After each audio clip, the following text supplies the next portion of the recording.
अस्सलाम वालेकुम। आज मैं आपके साथ शेयर करूँगी 2 किलो मीट की शामी कबाब बनाने की रेसिपी जो आप रमज़ान के लिए बना के स्टोर कर सकते हैं, फ्रीज़ कर सकते हैं और बिल्कुल परफ़ेक्ट आपको क्वांटिटी बनाऊँगी।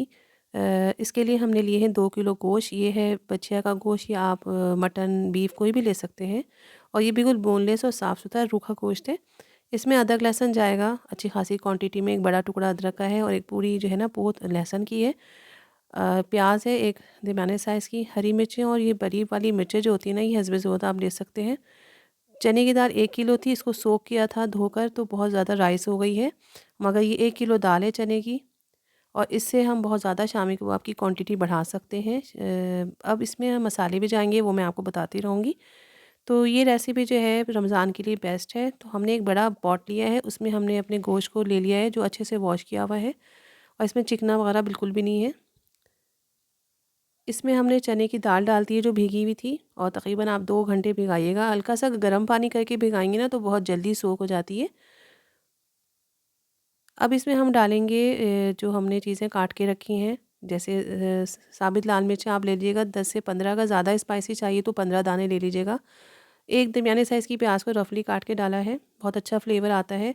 अच्छा, हरी मिर्चें मैं 2 ले रही हूँ, मेरे पास तो बच्चे छोटे हैं, आप अगर स्पाइसी पसंद करते तो हरी मिर्चों की क्वांटिटी बढ़ा सकते हैं। अदरक लहसुन हम डालेंगे, दोनों देसी हैं। इसके अलावा इसमें जाएगा पिसी हुई लाल मिर्चें, ये 1 टेबल स्पून भर के डालूँगी और आप इसको कम ज़्यादा कर सकते हैं। हल्दी पाउडर जाएगा हाफ़ टी स्पून, नमक 1 टेबल स्पून हम डालेंगे।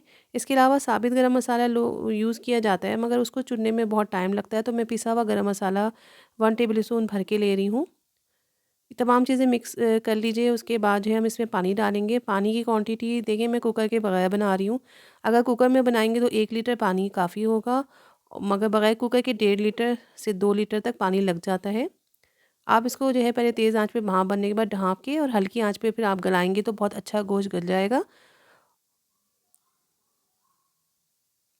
जब हमारा गोश्त गल जाएगा तो फिर हम जो है इसको आप या तो हाथों से मैशर की मदद से पीस सकते हैं, रेशा कबाब बन जाएँगे और ये तमाम चीज़ें आप रेडी कर लीजिएगा। मैं इसको चॉपर में पीस रही हूँ ताकि बहुत फ़ाइन सा आ जाए मिक्स से और जल्दी से काम हो जाए। क्योंकि क्वांटिटी जब ज़्यादा होती है ना तो फिर मैश करने में काफ़ी टाइम लगता है। मगर गोश्त बहुत अच्छा गल गया है, बहुत सॉफ्ट हो गया है। अब ये सारे के सारे आप एक साथ पीस लेंगे और एक बड़े तसले में निकालते जाएँगे। उसके बाद इसमें बाकी की चीज़ें ऐड होंगी जो कि बहुत मज़े की लगती हैं, शामी कबाब में अच्छा फ्लेवर देती हैं। जैसे मेरी अम्मी कबाब बनाती थी मैं वैसे ही बना रही हूँ, बल्कि अम्मी बस चने की दाल क्वांटिटी कम रखती थी। इसमें जो है 2 अदद छोटी प्याज़ को बारीक चॉप करके मैंने इसमें डाला है। आप चाहें तो ये भी चॉपर में आप पहले पीस सकते हैं, मगर मैंने हाथों से ही चॉप कर लिया है। इसके अलावा इसमें 2 अदद आलू डालनी हूँ, मैश करके आलू डाल रही हूँ। इससे फ्लेवर बहुत अच्छा सा आता है, बहुत डिफरेंट सा यूनिक सा फ्लेवर आता है, पता ही नहीं चलता इसमें आलू डले हैं। मगर आलू में पानी बिल्कुल नहीं होना चाहिए।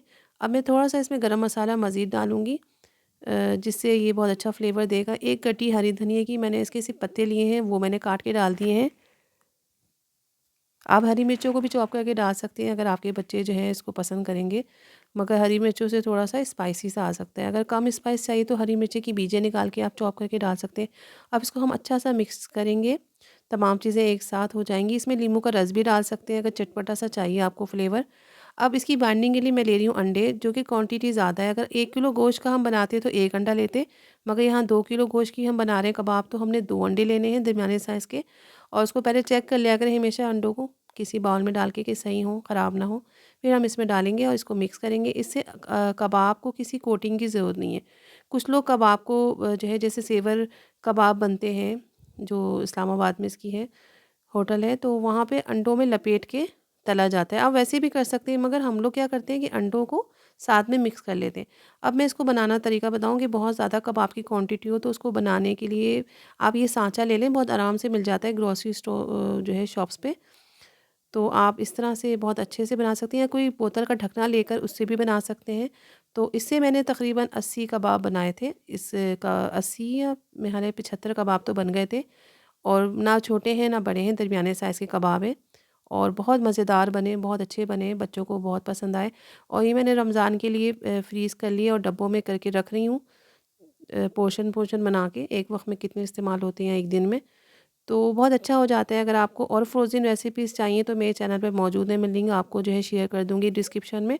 और मेरे चैनल को सपोर्ट करें, पूरी वीडियो वॉच किया करें। बहुत मेहनत से रेसिपीज़ मैं आपके साथ शेयर करती हूँ, टाइम लगता है। तो अपना जो है बहुत ख़्याल रखिएगा। इसको बना के आपको मैं फ्राई करके भी दिखाऊँगी कि कैसे बने हैं। तो देखिए कितने आराम से ये सारे फ्रीज़ हो जाते हैं और बहुत अच्छे रहते हैं, घर के साफ़-सुथरे बने हुए शामी कबाब। और बच्चों को हमेशा हेल्दी ग़िज़ा दें, साफ़-सुथरी। फ्रोज़न जो है मिलते तो हैं बाज़ार से, मगर आप यकीन जानें कि जो घर की कबाब की बात है ना, वो फ्रोज़न में नहीं आती, आप सबको पता होगा। तो देखिए कितने ज़्यादा मैंने माशाल्लाह से इस तरह से स्टोर कर लिए हैं रमज़ान के लिए। तो ये रेसिपी कैसी लगी आपको? अच्छी लगी तो कमेंट बॉक्स में बताइएगा। और भी बहुत सारे फ्रोज़न आइटम मैं आपको शेयर करूँगी। तो ये देखें कबाब तल के भी दिखा रही हूँ, बहुत मज़े के बने हैं।